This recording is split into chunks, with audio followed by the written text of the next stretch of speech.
अयोध्या में होने वाले दिव्य उत्सव के लिए पूरी राम नगरी सजकर तैयार है। देश भर के राम भक्त 22 जनवरी को बड़े ही बेसब्री से इंतजार कर रहे हैं। समारोह को ऐतिहासिक बनाने के लिए हर ओर जोर शोर से तैयारी जारी है। कहीं शहर को सजाया संवारा जा रहा है तो कहीं श्री राम मंदिर के प्राण प्रतिष्ठा समारोह में भगवान को भोग लगाने के लिए लड्डू बनाए जा रहे हैं। प्रसाद बनाने में सभी लोग उमंगी से हैं। सब लोग अपने उमंग में बना रहे हैं। सर जी कैसे बना रहे हैं? ये लड्डू बन रहा है शुद्ध देसी गाय घी का। इसमें पड़ रहा है 1 किलो बेसन और 1 किलो शक्कर और 700 ग्राम देसी घी का मात्रा देकर बन रहा है। तैयारी में कहीं से कोई कसर न रह जाए, इसके लिए सीएम योगी आदित्यनाथ ने खुद कमान संभाल रखी है। अयोध्या के ताबड़तोड़ दौरे कर वो लगातार प्राण प्रतिष्ठा कार्यक्रम को भव्य बनाने में जुटे हैं। अधिकारियों से पल पल की रिपोर्ट ले रहे हैं। इसी कड़ी में मुख्यमंत्री योगी ने सभी जिलों के डीएम के साथ समीक्षा बैठक की। वीडियो कॉन्फ्रेंसिंग के जरिए सीएम योगी ने प्रदेश के सभी जिलाधिकारी को प्राण प्रतिष्ठा कार्यक्रम को लेकर 22 जनवरी को सार्वजनिक अवकाश की घोषणा करते हुए जरूरी दिशा निर्देश दिए हैं। स्कूल कॉलेजेस के अलावा हमारे प्रदेश में हम सार्वजनिक अवकाश रखेंगे। पूरे प्रदेश में सार्वजनिक अवकाश होंगे। दूसरा, 22 जनवरी को हमने प्रदेश में शराब की दुकानों को पूरी तरह बंद रखने के लिए कहा है। सुबह से लेके देर रात्रि तक ये सभी बंद रहेंगे। सीएम योगी ने जिलाधिकारियों के साथ बैठक कर पूरे सूबे की सुरक्षा मुस्तैद करने के सख्त आदेश दिए हैं। इसके साथ ही चप्पे चप्पे की सीसीटीवी से निगरानी करने के निर्देश दिए हैं। इस पूरे कार्यक्रम में सुरक्षा एक बहुत मायने रखेगा। पूरे प्रदेश के अंदर यह अलर्ट केवल अयोध्या, प्रयागराज या गोरखपुर के लिए नहीं है, या फर्रुखाबाद या गढ़मुक्तेश्वर के लिए नहीं है, या प्रदेश की राजधानी लखनऊ तक सीमित नहीं है। पूरे प्रदेश में हमें पूरी सतर्कता बरतनी पड़ेगी। दिव्य उत्सव में पहुंचने वाले लोगों को कोई समस्या ना हो, इसके लिए सीएम ने लखनऊ, प्रयागराज, वाराणसी से अयोध्या तक ग्रीन कॉरिडोर तैयार करने की बात कही है। महत्वपूर्ण होगा अयोध्या जाने के लिए एक ग्रीन कॉरिडोर तैयार करना। Lucknow airport, Lucknow railway station या बस स्टेशन से बाराबंकी होते हुए अयोध्या, इस पूरे रूट पर कहीं भी अतिक्रमण न हो। कोई ठेला नहीं, कोई टैक्सी नहीं, कोई अनावश्यक बस नहीं, कोई ट्रक नहीं, अनावश्यक कोई भी आवागमन को बाधित न करने पाए। इसके साथ ही प्रदेश के जिलाधिकारियों के साथ हुई बैठक में मुख्यमंत्री ने कहा कि प्राण प्रतिष्ठा आस्था और आनंद का ऐतिहासिक अवसर है, इसलिए इसे दिव्य और भव्य बनाने में कोई चूक ना हो। सीएम योगी आदित्यनाथ ने कार्यक्रम को लेकर गाइडलाइन जारी करते हुए कहा, पूरे प्रदेश में 14 जनवरी से स्वच्छता का प्रदेश व्यापी अभियान चलेगा और हर गांव, शहर में साफ सफाई होगी। प्लास्टिक के उपयोग पर पूरी तरह से प्रतिबंध लागू होगा ताकि कोई गंदगी न फैलाए। पुलिस वालों की काउंसलिंग हो ताकि वो किसी के साथ दुर्व्यवहार न करें। अतिक्रमण करने वालों के खिलाफ कठोर कार्रवाई हो। 16 जनवरी से 22 जनवरी तक मंदिरों में राम कीर्तन और अखंड रामायण का पाठ हो। प्राण प्रतिष्ठा वाले दिन शाम को हर घर, घाट, मंदिर में दीपोत्सव का कार्यक्रम किया जाएगा। 18 से 22 जनवरी तक अयोध्या आवागमन पर प्रतिबंध लगाने के साथ ही समारोह को टेलीविजन या स्क्रीन लगाकर लाइव प्रसारण दिखाने का निर्देश दिया है। मुख्यमंत्री ने उत्सव के दौरान चोरों से सावधान रहने की भी बात कही है। 22, 24, 26 ये 3 ऐसी तिथियां हमारे पास पड़ेंगी। 22 का कार्यक्रम भी लाइव होना चाहिए। 24 का कार्यक्रम भी लखनऊ के कार्यक्रम के बाद आप अपने स्तर पर भी हर जनपद में इस कार्यक्रम के साथ जुड़े। कोई ना कोई इवेंट हर जनपद में भी होने चाहिए। और 26 जनवरी का गणतंत्र दिवस का कार्यक्रम भी पूरी भव्यता के साथ राष्ट्रीय पर्व के रूप में हमें आयोजित करना चाहिए। इन चीजों को हम सुनिश्चित करें।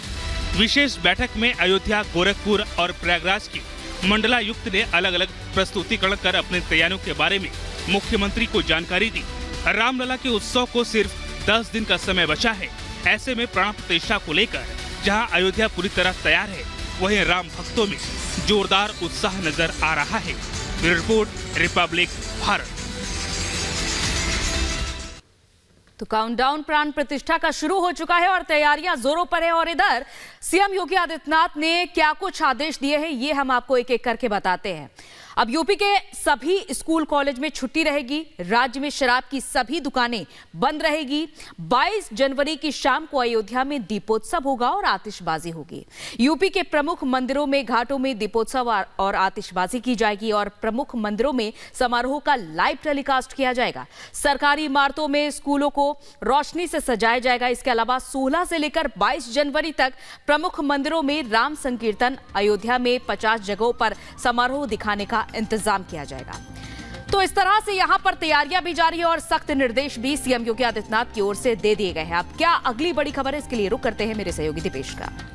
एक तरफ अंजलि, जहां अयोध्या में तैयारियों को लेकर उत्तर प्रदेश सरकार सतर्क नजर आ रही है, तो वहीं दूसरी तरफ अयोध्या में होने वाले प्राण प्रतिष्ठा कार्यक्रम के न्योते को ठुकराने वाले विपक्ष पर अब भारतीय जनता पार्टी लगातार हमलावर नजर आ रही है। और यही कारण है कि एक पोस्टर जारी किया गया जिसमें लिखा गया सनातन विरोधी इंडी गठबंधन, और यह कहना था कि अब वार पलटवार जो है वो तेज होता हुआ दिखाई दिया है। देखिए रिपोर्ट।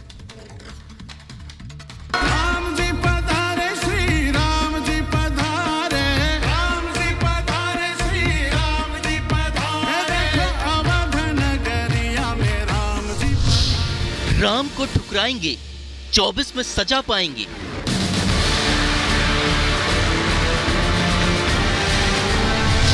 रामराज का श्री गणेश, फिर क्यों क्लेश।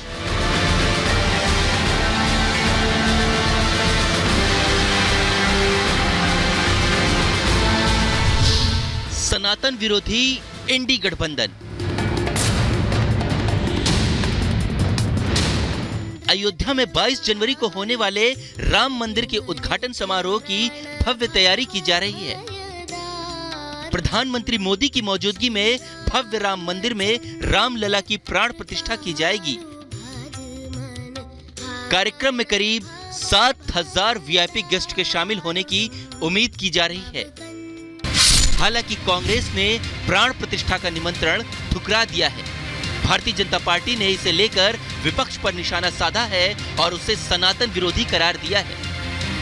भारतीय जनता पार्टी ने सोशल मीडिया पर एक पोस्ट जारी कर कहा, पहचानिए राम मंदिर प्राण प्रतिष्ठा समारोह के न्योते को ठुकराने वाले सनातन विरोधियों के चेहरे।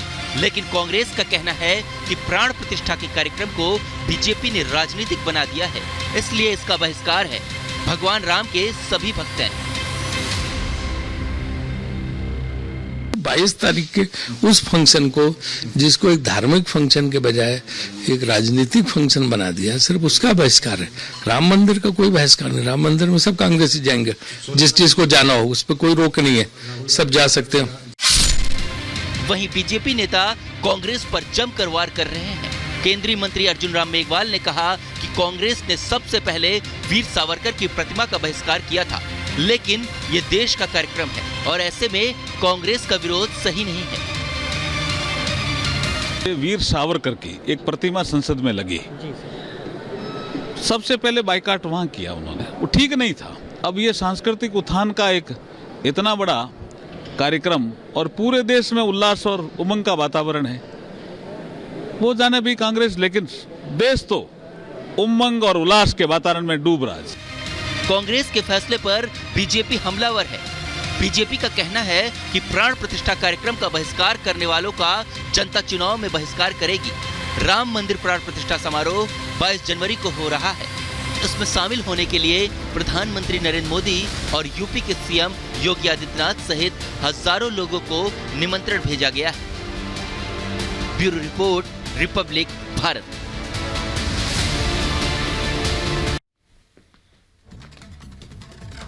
तो देखिए तैयारियां कुछ इस कदर जारी है, लेकिन दूसरी तरफ कुछ लोग ऐसे हैं जो घर आए निमंत्रण को किस तरह से ठुकरा रहे हैं। बहाने एक एक करके देखिए। प्राण प्रतिष्ठा से इंडी ने किनारा किया है। ममता बनर्जी, मल्लिकार्जुन खड़गे, अखिलेश यादव, सोनिया गांधी और इस तरह एक के बाद एक कई नाम हैं जो किनारा करते हुए नजर आए। सीताराम येचुरी, संजय राउत, और बहाने देखिए, एक के बाद एक इनके बहाने कि आरएसएस बीजेपी के सियासी कार्यक्रम में नहीं जाएंगे, ये कहना है मल्लिकार्जुन खड़गे का। वहीं अखिलेश यादव ये कह रहे हैं कि बिना जान पहचान के लोगों का न्योता नहीं स्वीकार करेंगे। और दूसरी तरफ इंडी गठबंधन की दुविधा देखिए, बीजेपी को राम मंदिर का श्रेय मिलने का डर है, यहां पर यह साफ तौर पर समझा जा सकता है। बायकॉट से चुनाव में बीजेपी को मुद्दा मिल जाएगा और जाने से अल्पसंख्यकों की नाराजगी का भी डर सता रहा है और नहीं जाने से हिंदू विरोधी छवि का भी खतरा यहां पर मंडरा रहा है। तो एक तरफ जहां यह देखा जा रहा है कि राम मंदिर प्राण प्रतिष्ठा के लिए लोग मीलों का सफर तय कर रहे हैं, दूर दूर से आ रहे हैं, लेकिन दूसरी तरफ घर आए न्योते को किस तरह से ठुकराया जा रहा है और किस तरह की बयानबाजियां हो रही है, ये आप समझ सकते हैं।